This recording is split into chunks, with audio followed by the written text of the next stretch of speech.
Ladies and gentlemen, good day and welcome to Krsnaa Diagnostics Limited Q2 FY22 and first half FY22 earnings conference call hosted by Equirus Securities Private Limited.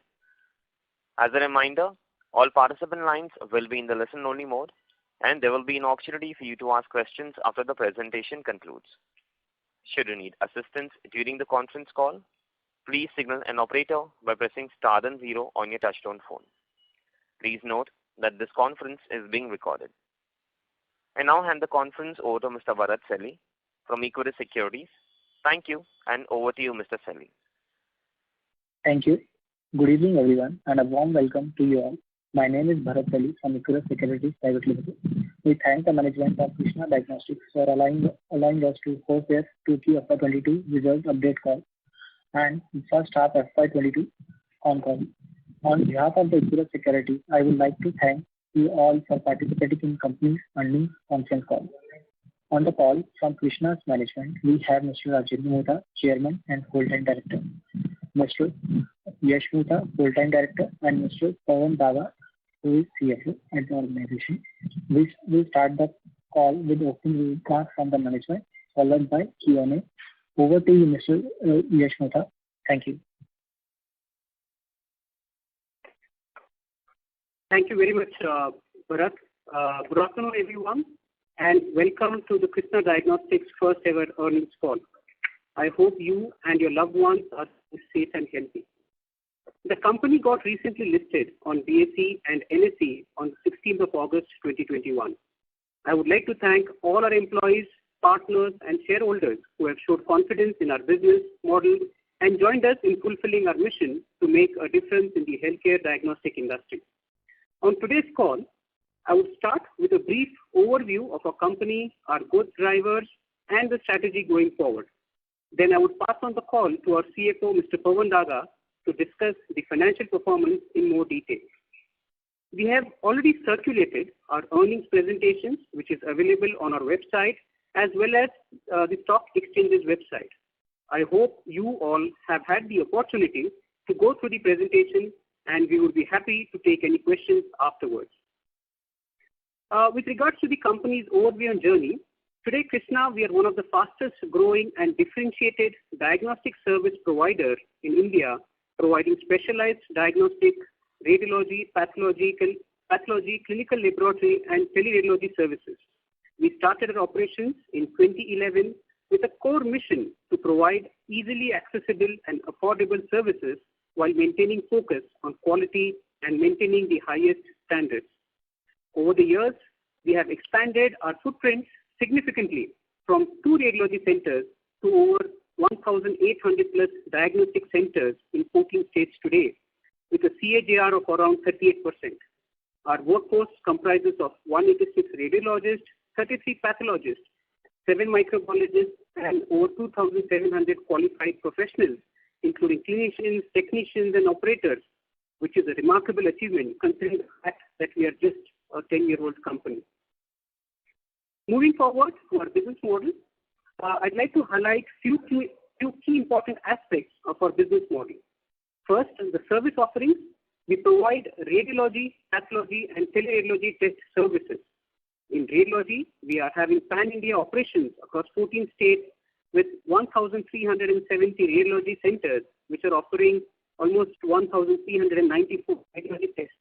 Our principal diagnostics services include imaging modalities such as MRI, CT scans, X-rays, mammography, bone densitometry, ultrasound, and color doctor. In pathology, all the key disciplines of the conventional as well as specialized lab services are part of our offerings, with almost 2,544 pathological tests provided through these 487 centers. Our teleradiology services, which we operate from Pune, which is also one of India's largest teleradiology reporting hub.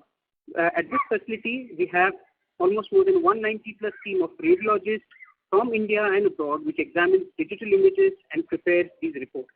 This is a unique value proposition which addresses the shortage of full-time of doctors and staff in the diagnostic industry and considerably increases the turnaround time for the reports. In addition, it also allows us to serve patients in remote locations where diagnostic facilities are limited. The second and important dimension of our business model is the public-private partnerships. Today at Krsnaa, we have the largest presence in the diagnostics PPP segment.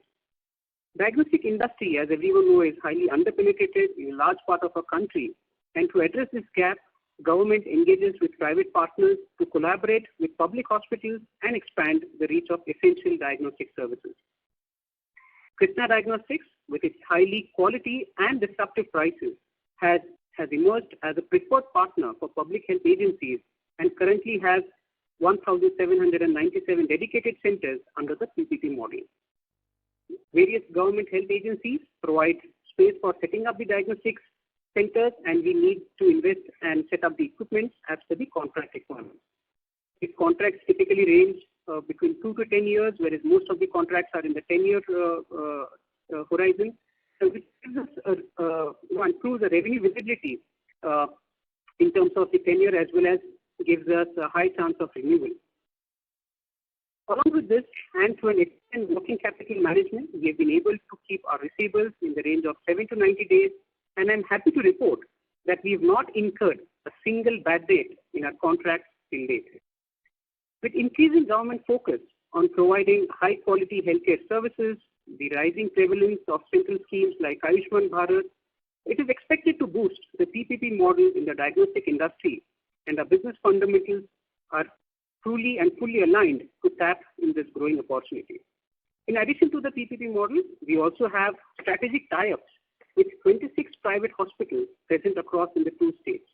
In this model as well, we enter into a contract with private healthcare companies who provide us a space in their hospital, and we set up the radiology and pathology centers on a revenue sharing model. We've been very selective in our strategic tie-ups, and increasingly we have been receiving a lot more partnership queries and requests, which our teams are carefully evaluating, and we can expect good expansion in the coming years.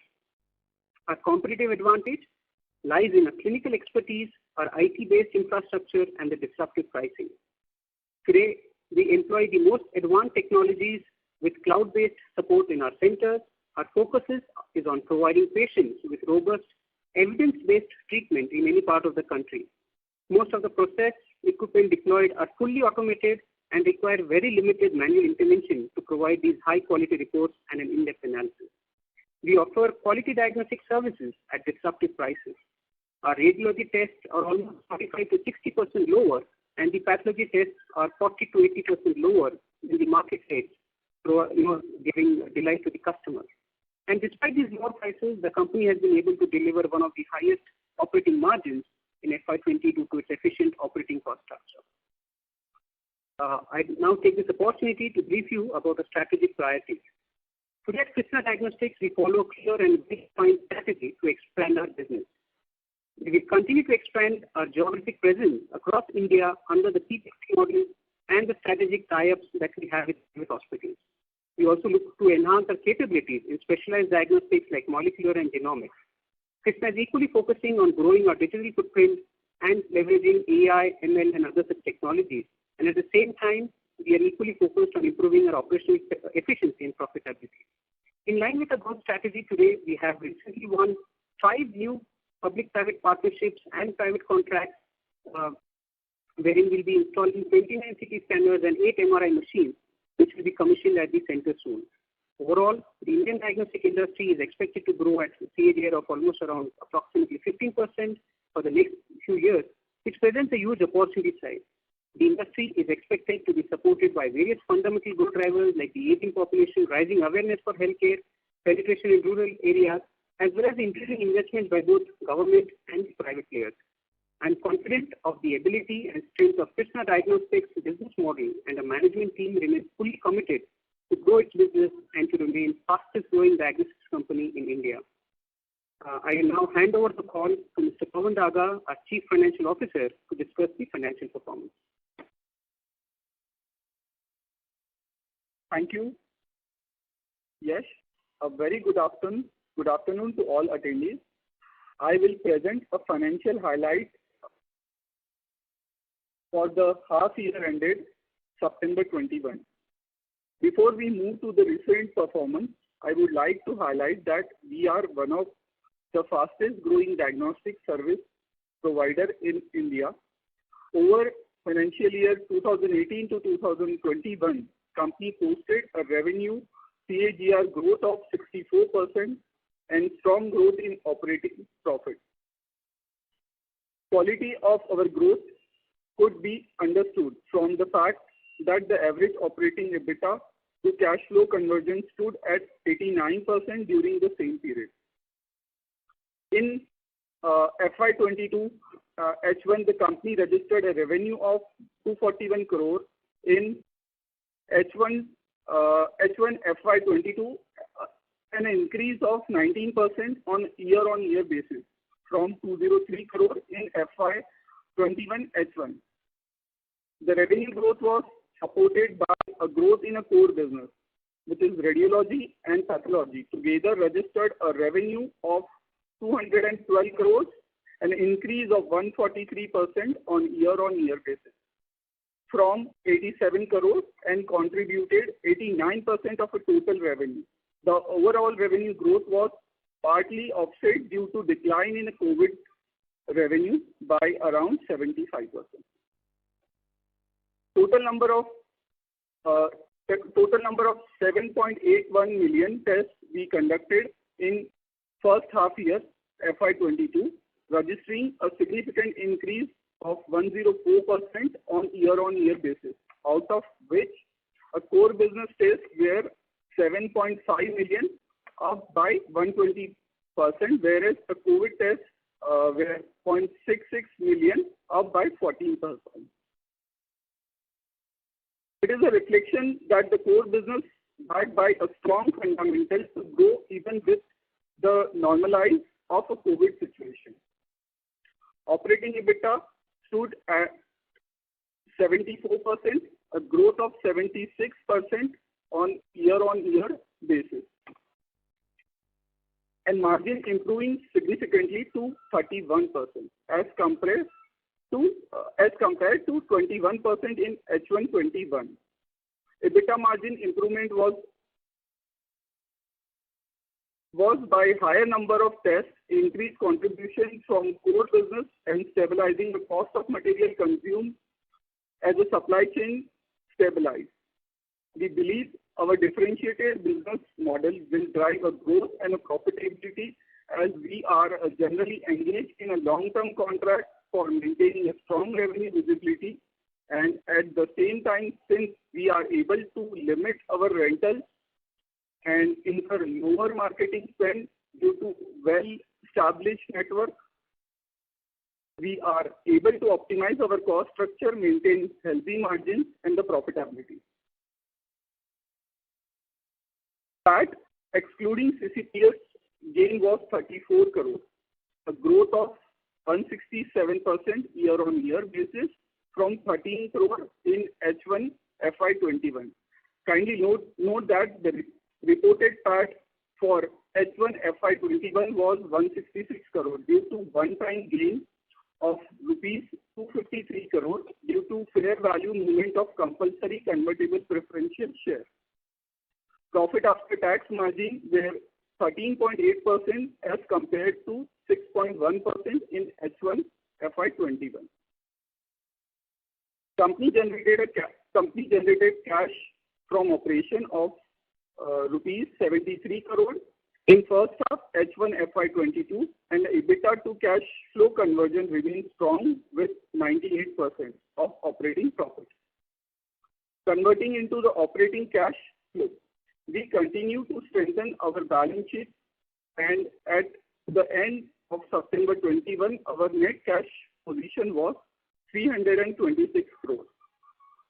During the period, we have repaid total debt of rupees 178 crore.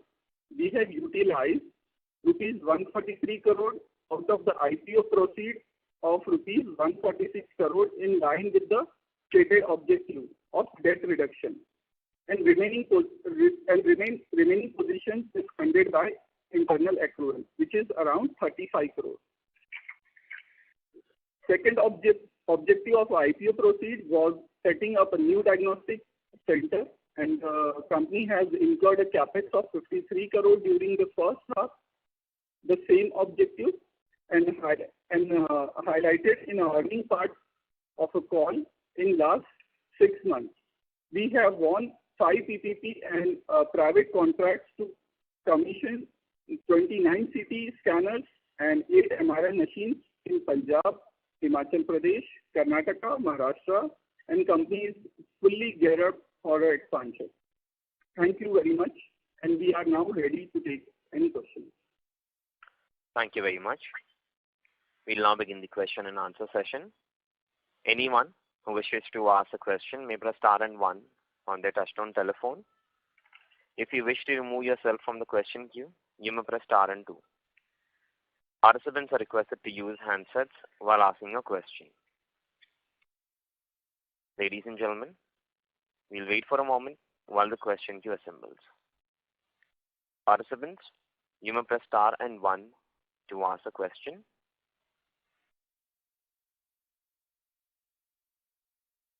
The first question is from the line of Rahul Veera from Abacus Asset Managers. Please go ahead. Hi, sir. Sir, just a couple of questions. Since we are already sitting on cash plus the EBITDA that will accrue over the next couple of years, what is the total capex outlay now? So if you consider the cash that we have in the books currently comprises of the IPO proceeds, which are earmarked for the project that we've already won. And in terms of the internal accruals that we'll be generating, again, we are looking at various opportunities, both in terms of PPP projects or expanding our presence. So we could utilize the internal accruals for such expansion. And the capex that we typically look at, from a horizon perspective, would be anywhere between 100 to 200 crores, invest annually. Okay. Fair point. So till FY23, we have enough cash balance for the growth opportunities that we can see. Okay. Yes.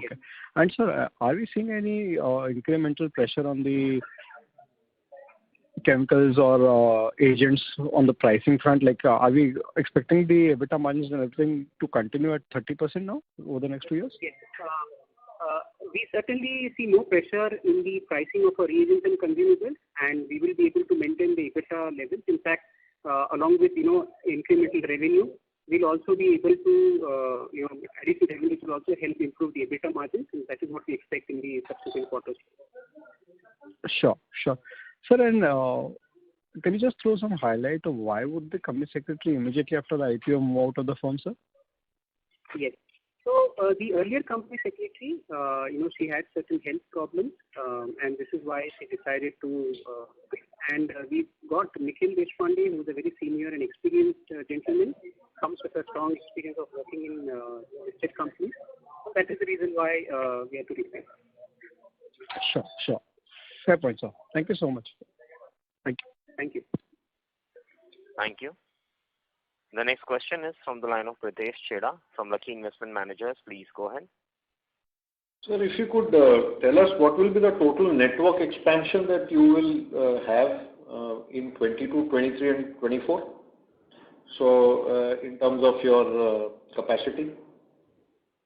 Could you just repeat that question? Based on the capex that you have outlined for the next 3 years, what is the total network expansion that we will have?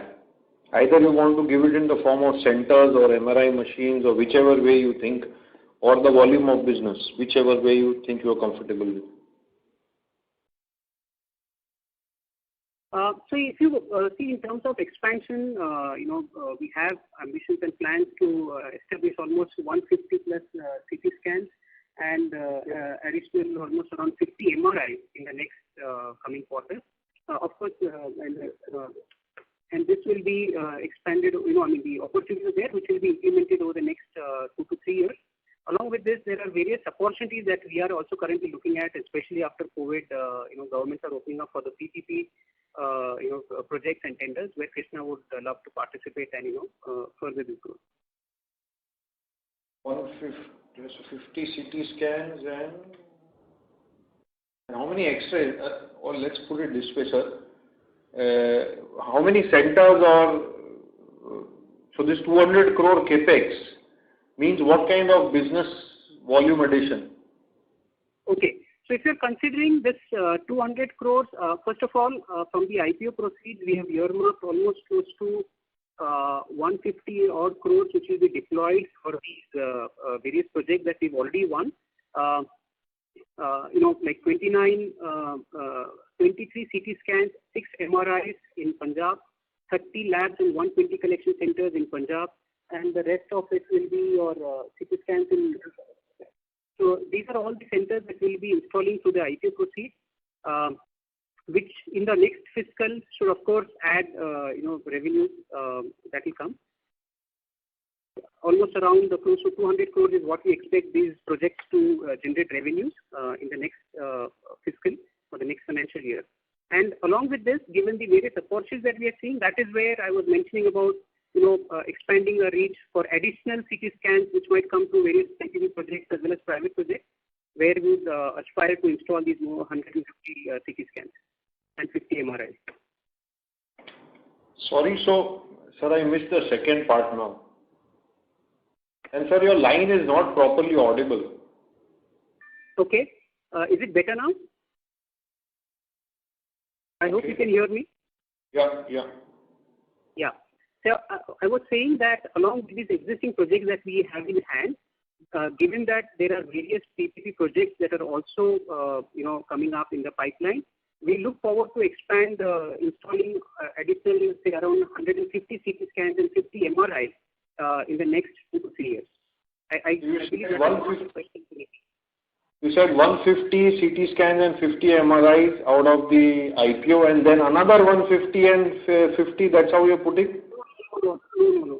Let me start again. Out of the IPO proceeds, as they are mentioned in the RHP as well, there are already projects for CT scans and MRIs. Totally, as I discussed in the call earlier, there are 29 CT scans and 8 MRI machines that have to be deployed using the IPO proceeds. Okay. This, along with the lab project that we won, they should contribute around 200 crores of revenue in the next fiscal based on the deployment of these centers. If you ask us from a... That is 29 CT and 8 MRI, right? Yes. Okay. That is the 200 crore capex, right? Yeah, so 29 CT scans, 8 MRIs and the pathology business. Okay. And then you mentioned something like 150 scans and 50 MRIs. Yes, so that is basically considering, that there are various states that are currently looking at opening up tenders. We believe that is an opportunity that can come Krishna's way in the next 2 to 3 years in terms of additional projects as well as on the private partnership that we are currently working on. Now this was clear, sir. Okay. And sir, just second and the last question actually. When you look at the way you have presented the number, X of COVID, you've given the number. So this quarter works out to about, let's say, about 100 odd crores, and for the half year you mentioned about 200 odd crores. Now, the way it is reported in the presentation, is it obvious that these numbers can be annualized for the number X of COVID? Yes. So if you see what we've demonstrated, almost 240 crores of revenue in the first half year of FY22, in which the COVID business is very nominal. And as everyone knows, COVID has currently gone down significantly, I think, which is a good sign. So from that perspective, these look to be normalized revenue for us, which is steady state operations, which is a core business of radiology and pathology services. Okay. Sir, in the IPO discussions, there was this whole thought that incrementally we would try to make our business a little bit more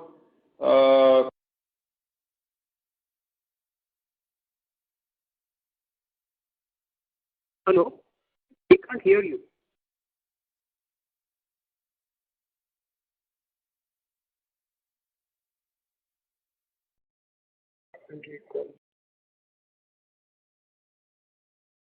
Hello, can anyone else hear us? Sir, can you hear me? Yeah, we can hear you. So the line for the participant dropped. We move on to the next participant. Sure. The next question is from the line of Nitin Agarwal from DAM Capital. Please go ahead. Hi, thanks for taking my question. Yash, you mentioned about the incremental PPP opportunities opening up post-COVID. Can you give us a sense of qualitatively what kind of opportunities are opening up versus what was the situation prior to the COVID? And because our expansion that you outlined now, is more than literally doubling what you already have by way of capacity. Sure. So, see, currently there are almost around 4 to 5 states which are looking to, some of the states have already published tenders where they want to, deploy the CT scan, MRI equipment. So as of now, as we speak, there are close to 4 to 5 states which have already published their tenders. There are other, right from a municipal corporation level to a state level at the NHM level, there are various tenders that are being published where we see this opportunity wherein they will require these centers to be upgraded and the infrastructure to be established in the next months or years to come. And just to sort of take that a little forward, in terms of the timelines for these impending tenders, so there are, if I were to break it up, you already got tender. You said you won tenders for 29 CT and 8 MRI machines. Correct. Are there any more tenders where you already L1 which can get finally closed out before the end of the year? So we have participated in few tenders. Their results probably would be expected, in the next couple of months. So we hope to see, and given a strike ratio, we might be winning those tenders as well. Okay. So, just sort of going back to the 150 plus number that you talked about, 150 plus CT and 50 plus MRI. I mean, obviously, after you win the tender, it takes time for you to install these machines. By what time do you think you'd be able to, sort of, in your assessment, we win these contracts, have these contracts in your bag, literally, in some sense? No. So these 150 CT scans and 50 MRI that we spoke about, this is from a 2 to 3 year horizon that we are talking about. Today we see across various states these discussions going on. So we believe these additional, there are around 25,000 public hospitals in the country today. We are just in handful. So from that perspective, we believe these kind of opportunities will come up in the way. Currently, there are 4 or 5 states who have published the tenders, which Krsnaa is working on. And secondly, on your quarterly numbers, where you indicated the realization per test, there is a very sharp drop in realizations for radiology as well as pathology on a QOQ basis, even excluding COVID. Why? Could you help us explain what would drive that? Yes. So if you see, largely when you compare on the realization per test on a quarter to quarter, the last quarter was an aberration because it was largely, the September last year was an aberration because it was largely due to COVID. It was the first wave, and the test prices for COVID was also high. Coupled with this, there are various tests that were required to be done as per, when people come for COVID tests. So there were ancillary tests or related tests that were also required to be done. Whereas in this quarter, there's, as I said earlier, our COVID revenues have been very minimal. And what you see is our regular state of operations in terms of, radiology and pathology tests. And also, you have to note a point that today our prices are almost 40 to 80% lower than the market rate. And also, our prices across various centers are at almost CGHS rate. If I just conclude that, our realization for the radiology test this quarter is about 584 and 139 odd for the pathology. That's more like a sustainable, normalized number for our business, for these tests. Yes. Also, what I think when you look at it, both in terms of the test prices, it's a combination of various tests. For example, our prices across different states vary. So when you just do a simple mathematics, you might see at these lower prices. But typically, our as I mentioned earlier, our prices for a CT scan or MRI test are almost 40 to 80% lower compared to the market rate. So that's normally the realization that we achieve both across CT scans, MRI, and pathology tests. But on a blended rate, it might look at it, which is again a sustainable model for us. Okay, thank you. Thank you. The next question is from the line of Krish Mehta from Enam Holdings. Please go ahead. Hi, thank you for taking my questions. So the first question I had was, what is the current MRI and CT scan machine count as of the end of the second quarter? The total CT scans machines that we would have will be around 65 CT scan equipment. and MRI would be around close to 30 MRI machines. Okay. And my second question was on vendor financing. So what portion of the finance costs and liabilities we're seeing for this quarter was due to vendor financing? If you could provide more light on that. Sure. I'll just have someone to answer that question. Yeah. So during this quarter two, we paid all the debt which is mentioned in the offer document, and out of that, the foreclosure charges and the processing fee which we paid earlier, which is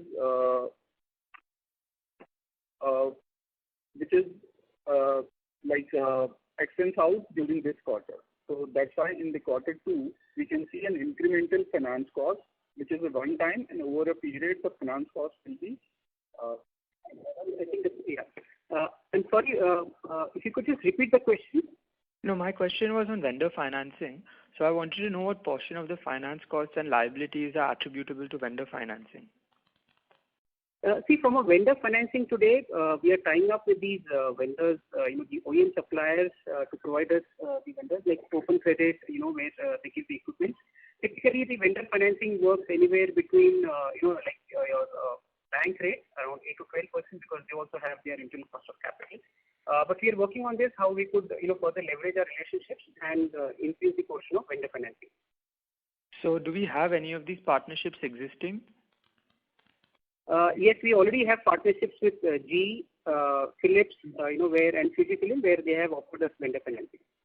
Okay, and could you just provide some light on the number for that in terms of what the finance cost portion is attributable to just this vendor financing? Could you just repeat that question? Could you give us like a ballpark number on what this vendor financing number would be like in your finance costs? So currently we have, in terms of the limits, if you are asking, the limits that we have earmarked for the vendor financing is in the range of around 80 to 100 crores, where these OEM vendors have given us this line of credit, which we can utilize. Of course, when we look at our expansion plans, we will be looking at a combination of such vendor financing, a combination of debt and our existing equity to decide how we go ahead with expansion plans. Okay, thank you. Thank you. The next question is from the line of Bhaumik from Aditya Birla. Please go ahead. Yeah, hi. Thanks for the opportunity. Couple of questions. One is, when you say there is a potential 200 crores of revenue that would come in FY23 from the recently won 5 contracts. So what's the kind of capex on these 5 contracts that we are talking of? And did I get the number right of 200 crores expected revenue from these 5 contracts in FY23? Correct. So that is what, once these centers are fully operational, we expect these additional centers to generate almost close to 200 crores of annualized revenue. I missed out the part of your question. If you could repeat that, please. So what's the kind of capex that would be required for these 5 contracts? So currently we have earmarked around almost close to 150 crores of capex for this project. Okay, so 150 crores odd can generate about 200 crores of revenue. Correct, which is like the first year revenues. Of course, as the business grows and volumes grow. And then it ramps up. Yeah, sure.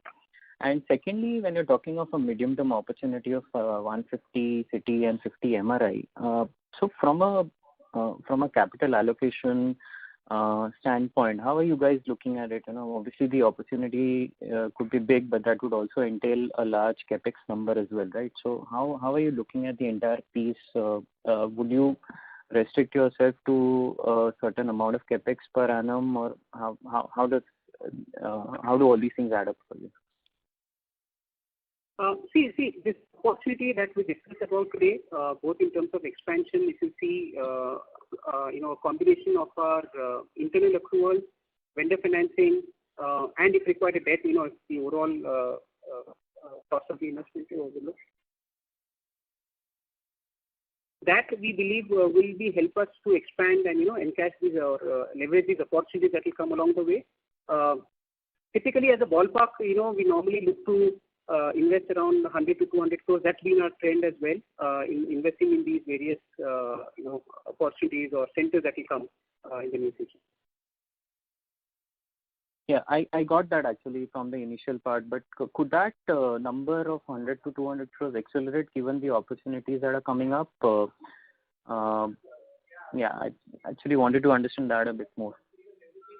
Because when you're talking of a 150 cities, so what I'm trying to understand is that, while I understand that, you are talking of 100 to 200 crores of capex per annum, could that number accelerate over the next 2-3 years in terms of the capex amount being larger given the opportunities that are coming up? And how does that sort of have an impact overall, on the metrics like ROCE and free cash flows and so on and so forth?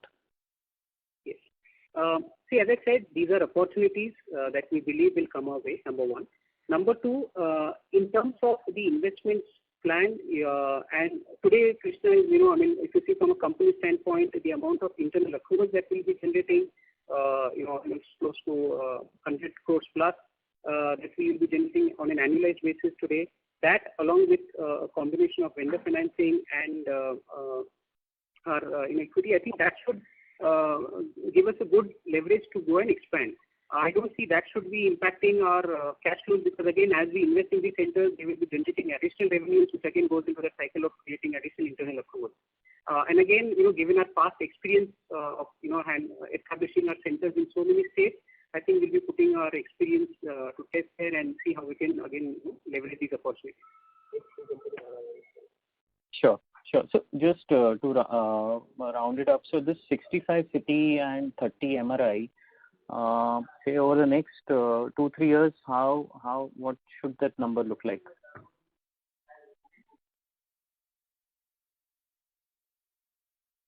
So this 65 CT scans is what we expect to make it up to say 100 by next year and maybe 150 the year after. That's the ambition and plan that we have. And likewise for the MRIs, I think by end of next 2 years we should have close to these 50 plus MRIs. Understood. Yes. Thank you and all the best. Thank you. The next question is from the line of Dushan Mishra from Sage One Investments. Please go ahead. Hi, Yash. I just had a really quick question. In your presentation, you mentioned that you have 128 centers for CT and MRI, but you only gave us 65 CT scans and 30 MRIs. That seems a little short of what you mentioned in your presentation. Could you double check that, please? If you can repeat that, please. Question was, in your presentation, you have mentioned that you have 128 CT scan and MRI centers, which is on slide 6. But you just said you have 65 CT machines and 30 MRI machines. So I was just wondering where the discrepancy is coming from. Oh, that does not include the 29 CTs that we have one and we are implementing, right? So if you add that up, including the... Oh, so that includes got it. So the Punjab tender is what this was. Yes. Okay, understood. Second question is, when we bid for a tender that is not statewide, I know Punjab was an anomaly, but when we bid for these tenders, what kind of a competition do we see? Do we see 5 or 6 other players, or do we see only 2 or 3 regional players? See, of course, after COVID, we are seeing an increased competition for these tenders. Where again, earlier what used to be around 5 to 6 players, we have seen almost 10 to 15 players also who are coming and participating in this tender. But again, there are 2 levels of basically filtration that happens. One is of course the technical rounds, and eventually coming to the quoting the prices for these tests. And given our experience and expertise in this area and our past track record, I think we stand a better chance in winning these tenders with a strike ratio of almost around 80%. Okay, understood. Second, somebody asked earlier about the realization per test, and I just wanted some clarification on that too. So radiology, if I look at that, you did 1.05 million tests in Q2 FY22. Out of this, how many of them were CT/MRI, and how many were X-ray? Could you help me with that? Could you just repeat that question, please? Yeah, out of the 1.05 million radiology tests that you did, how many were CT scan and MRI? and how many were X-ray? Because X-ray realizations would be what would be dragging this down, right? Like otherwise, a simple brain and CT scan is $800. I'm assuming that's what's dragging down the realization of this radiology test. Correct. So just bear with me a moment. I think the overall CT scans and MRI tests should be in the range of around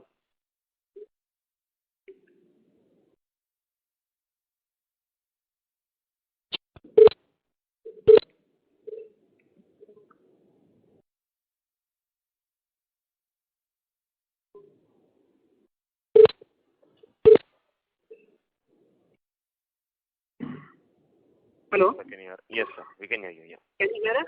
Yes, sir. We can hear you. Yeah, I'm sorry. I think we would have, it would be close to almost around 1.5 lakh CT scan and MRI tests that would have done.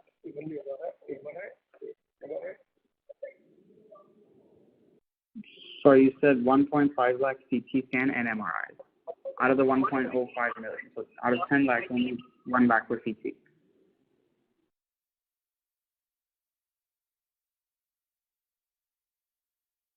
You would have done around 1,81,000 CT scans and around 62,000 MRIs in this quarter in September 2020. Understood. That's perfect. 8 lakh tests. Yeah, the rest would be X-rays. Understood. Next question was on our machines that we buy from GE and Wipro. Compared to some of these regional guys that you might be competing with in these tenders, how much cheaper are these machines for us? A CT scan machine, let's say only 16 slides. If we're paying 1.5 crores, what is somebody who's a regional guy who only buys maybe one machine in several years paying? So when you compare us versus these local regionalized players, the price variation between what Krishna gets versus what others would get, again, it depends case to case basis, but on an average, it will at least be around 15% lower compared to the others. 15% cheaper, you said? Yeah, 15% lower. Again, a combination of even the CFC cost we get negotiated better, given we have a large fleet of these CT scan and MRI equipment. So that also further brings down the cost of maintaining these. Understood. So that's a 15% lower tender amount we can pitch right off the bat, other than anybody else, right? Compared to others. Okay. And just one quick question. So you said you have about 2,000 plus employees, including operators, technicians, and lab assistants? Yes. But then why is your employee cost this low? Or are those not permanent employees and on contractual basis? So there are two facts of this. One is, of course, our employee base largely comprises of, these technicians and support staff across these 14 states that we operate out of, and the balance is in the head office. So part of these employees are also on off payroll, but if I have to just give you a very, generic answer, most of these staff are in the lower salary range, as a result of which our cost of employees is also lower. I'm sorry, could you repeat that? I lost you there at the end. So your question was why our employee cost is lower, right? Yeah, it's extremely low. Yes. See, today most of the centers, if you consider, these are at remote locations, and most of the staff that we have to deploy at these centers are generally your technicians, your center managers, and of course then we have the management level, employees working at the head office. So because of a combination of these different elements, and also the fact that some of the employees are also to third-party payrolls, like especially the housekeeping staff, the maintenance, that is the reason why our cost is lower. Okay, got it. Thanks. That's all. Thank you. The next question is from the line of Kamlesh from Max Life Insurance. Please go ahead. Hello. Sir, my question is largely on the capacity utilization of the existing centers. Could you just tell us what is the capacity utilization and how much it can be utilized in next 2 to 3 years? So if you see currently the capacity utilization normally, CT scan and MRIs is in the range of 40%. There is a certain theoretical capacity, but again, given these volumes, it's at 40%, and we have scope to, improve the utilization ahead as well. And what about CT scan? Both for CT and MRI, it's at around 40% utilization. Overall. Okay. Fair enough. And next 2 to 3 years, it could be how much? Sorry, could you just repeat that question? In next 2 to 3 years, how much this utilization could reach to? So we are, of course, we have plans to increase this utilization to around 60 to 70%. Mm-hmm. Which again would probably be, one of the kind of good utilization across the industry. Understood. So my question is, if we were to take first half, top line around 240 crore, and of course some part of it is of COVID. Even if I reduce that in the second half, on the current run rate, it's 200 plus 240, around 450 approximately the top line of this year. And we're talking about Punjab, where we're investing approximately the 200 crores of IPO proceeds can fetch us top line of 200 crores, if I understand right. So 450 plus 200 is 650, and then we're talking about the utilization also improving of the existing centers. That itself is going to contribute, and plus we're talking about some of the additional capex in the MRI machines, because I see there is some gap in the next year and MRI machine, which is talking about 50, and 30 is already the existing capacity, plus 8 MRI machines in Punjab, and 12 I guess would be in some other states, maybe Himachal Pradesh and others. So effectively, is it fair to assume that put together all of that could fetch us approximately 700 crore of top line, at least in FY23? And this is just a rough estimate. I'm just trying to figure out, is my calculation adding up to the Yes. right number? Yeah. So, I think like the back of the envelope calculation that you've done, I think this is would be fair to assume that this is the kind of revenue we would expect in FY23 after all these Punjab, Maharashtra, Karnataka, and the other centers are implemented. Yes, this is the kind of number we're also looking forward to achieve. And this is in FY24. Which we are targeting way higher in numbers of CT scan and MRI machines. So the growth would optically look even way better. Is my understanding better? Could you just repeat that sentence again? I'm saying FY24, the numbers of MRI and CT scans, the number which you've given by FY24 is even higher. So by that rule, FY24 effectively should be even higher growth. So the MRI number that you're referring to, these are the number of equipment that will be installed? Yes. MRI and CT scan. Yes. So, the number that I said, FY23 is based on a certain assumptions with the number of equipment that we plan to install. And of course, based on additional opportunities that will come along with, our same, the center also maturing, of course, we see growth in FY24 as well. Fair enough. And sir, with respect to the new, centers, I am talking about Punjab first. When is it going to commercialize, and what kind of returns one should expect from the new project? So Punjab, we expect to operationalize from the next year fiscal, Q4 of this year, and Q1 of FY23 is where we expect the Punjab to ramp up and operationalize. In terms of the overall margins, it will be consistent with our existing margins that we are generating. Of course, initially it takes a while to ramp up, but overall, I think towards the end of the year, we'll see the margins stabilizing and at the same level that currently we are achieving. And we're expecting the similar level of margins to be achieved within a year span from Punjab. Is my understanding right? Yes, 100%. Okay, and I remember initially we were talking about Q3 for the Punjab, operations. Could you help us understand the reason of delay? For this could you just repeat that question? For Punjab, earlier the understanding was that Punjab would get commercialized or the operations would start coming from the Q3. Now we are giving a timeline of Q4. So, what is the reason of delay? If you could just help us understand. No, the reason normally is because, there are various operational, getting the centers ready from the site getting ready.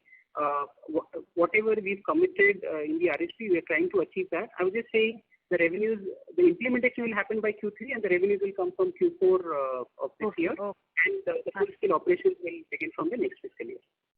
Understood.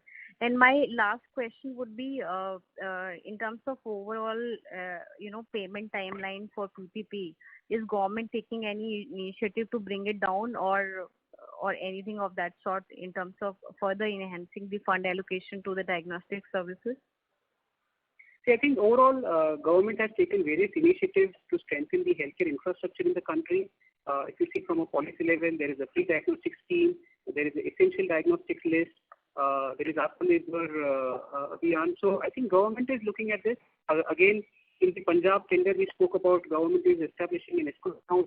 So all these point towards where government wants to support, the private partners in terms of building the infrastructure for the country. And we expect that to also support us in getting our receivables in time.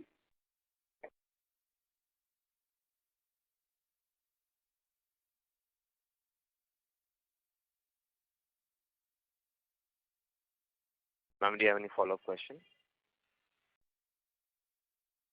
Due to no response, we move on to the next participant. The next question is from the line of Anmol Ganju from JM Financial Service. Please go ahead. Yeah, hi. Thanks for taking my question. My first question is straightforward. If you look at the headline variables, right, radiology versus pathology, COVID, non-COVID, EBITDA margins, how representative is 2Q FY22 in terms of where the overall business stands? This is assuming that, obviously not a lot of new greenfield initiatives and what is the impact they'll have. But if you look at the second quarter headline numbers, how representative is it of the steady state business?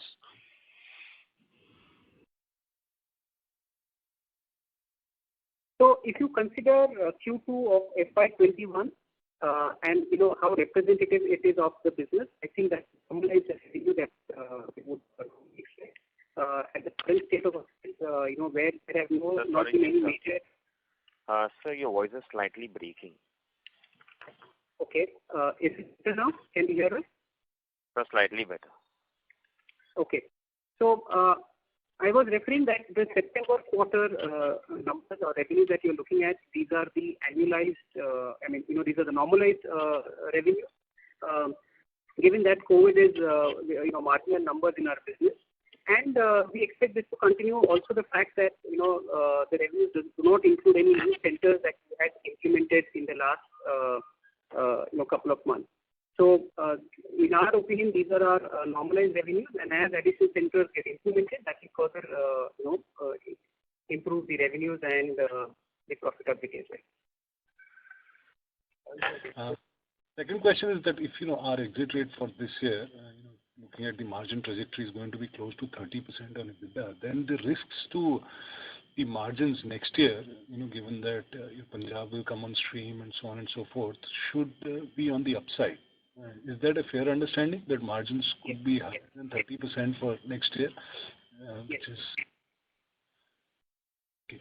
And which then brings me to the next question, which is that there's a slide which you have put, which says that our tests are priced 45 to 55% cheaper. We're still doing 30-31% margins with upside risks. And you are also seeing incremental competition. The number of players competing for a tender, which you said were 5, have now gone up to 15, 20. So two questions on that. One is that what is the nature of these incremental 10 players which you're seeing in competition? And second, is there room for significant downward pricing revision, therefore, given that at reasonable discounts to the market also we are pretty healthy on EBITDA margins?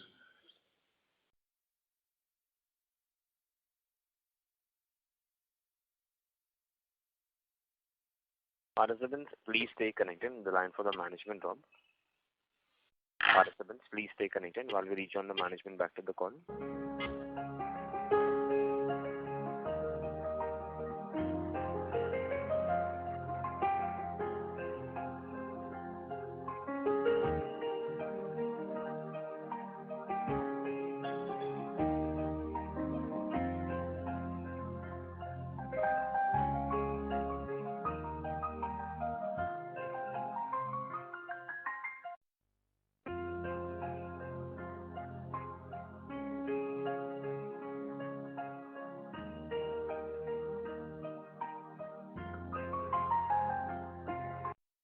Ladies and gentlemen, thank you for your patience. We have the line for the management reconnected. Anmol, if I may request you to repeat your question once again for the management. So basically two questions. One is that, given that we still at fairly high, healthy EBITDA margins, and we are cheaper than the market, 45% to 55%, plus there is greater competition. Do you see pricing pressure in your further contract wins or downward pressure from various state governments for revision of prices? No. As we see in our model, the prices are contractually embedded as part of the contract. In fact, in most of our contracts, we have price escalations ranging from 2% to 5%. So, we don't see any pricing pressures in the years to come. And also, you alluded to greater competition, a tender which would be contested by 5 people. Now that number going to 15 and 20. What is the nature of these new 10 players, and what are the variables on which they are competing? So, see these new players that are entering, of course, some of them are localized regional, diagnostic chains or setup.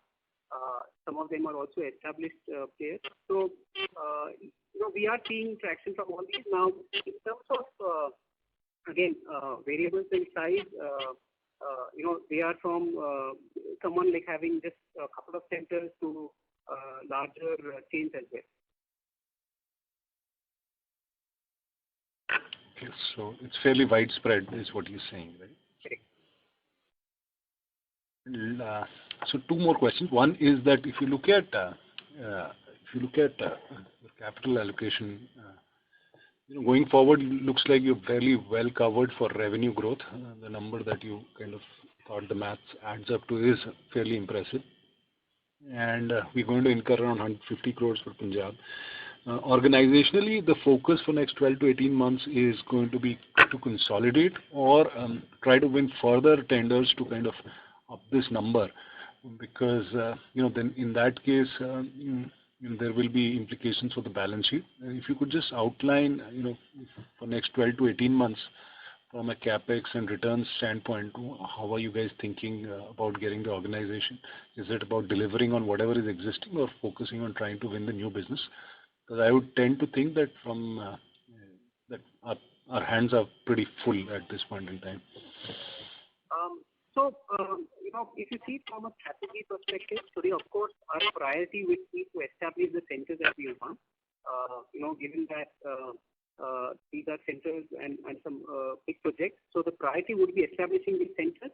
Having said that, if you see Krsnaa's track record, we have been able to bid for projects, win them, and successfully implement and install these projects and delivering them. So, while looking at these new opportunities that will come our way, we will continue that trend. But yes, priority-wise is getting these centers up and running and activating them at the earliest. Lastly, how do you want us to think about depreciation on a full year basis and also the quarterly variation? How should we be thinking about depreciation on a full year basis and then how to break it quarterly? Could you just repeat that question? How do you guys want us to think about depreciation next year? So typically the asset life normally on the radiology side is around 13 to 15 years, and pathology varies. So this will again depend on at what time the investments these centers are getting up and running. Initially, whenever the centers are getting installed, and some of these are essential services, so equipment also have accelerated depreciation. So of course, it will depend on when the investment happens, when the centers get up and running. It will be difficult to give us an average impact, but I think it all ties up to the various projects that we have in hand in the installation plan. So basically, it would mean there shouldn't be significant quarterly variations, right? No, of course not. Thank you. That's it from my side. Thank you. The next question is from the line of Anubhav Sahu from 3M Global Research. Please go ahead. Hello. Thanks for the opportunity. Couple of questions. So first question is regarding the the timeline of 5 PPP contracts. So one you mentioned for Punjab, I think it will commercialize by Q4. And for the rest of the contracts, you can just mention what timeline you're looking at for the operationalization of those contracts. So, for the balance of the contracts, some of the centers, the machines have already been implemented. So I think we are targeting to have the implementation done by Q3, end of Q3, where all these centers should be activated so that we start seeing revenues coming from Q4 of this financial year. Okay. And I think the 150 CR capex you mentioned, I think this is for all the 5 contracts? Yes. Okay. So going forward also, I think 150 to 200, I think you mentioned as the capex intensity for the coming years, right? Is the right understanding? Could you just repeat that question? I think somewhere you mentioned, I think the capex intensity for the coming years, you're looking in the range of 150 to 200 CR for the coming years. Plans that we have given the opportunity that we believe will come our way. So that would be the rate of the capex that might happen in the subsequent years. Okay. And for this 5 PPP projects, 200 CR you mentioned as the incremental revenue opportunity. And this will it be fair understanding that within a year of operation, probably we can reach that kind of number? Yes, on an annualized revenue, if all the centers are up and running, this is the kind of revenue that we expect on a full year basis. Okay. So, I'm just trying to understand that as per your internal targets, so probably by fiscal year 24, probably this could be a number which we may be getting from these 5 centers. Yes. Okay, that's all from this. Thank you. Thank you. Ladies and gentlemen, that would be the last question for today. I will now hand the conference over to the management for closing comments.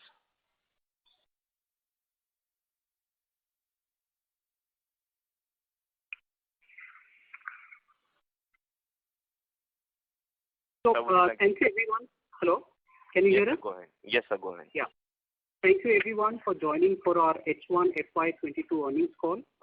We are certainly excited to start our journey as a listed company and look forward to having more such interactions going forward. If any questions remain unanswered or if you have any further questions, please feel free to connect with us and our investor relationship teams. Thank you so much. Thanks everyone. Thank you very much. On behalf of Equirus Securities Private Limited, that concludes this conference. Thank you for joining us. You may now disconnect your lines. Thank you.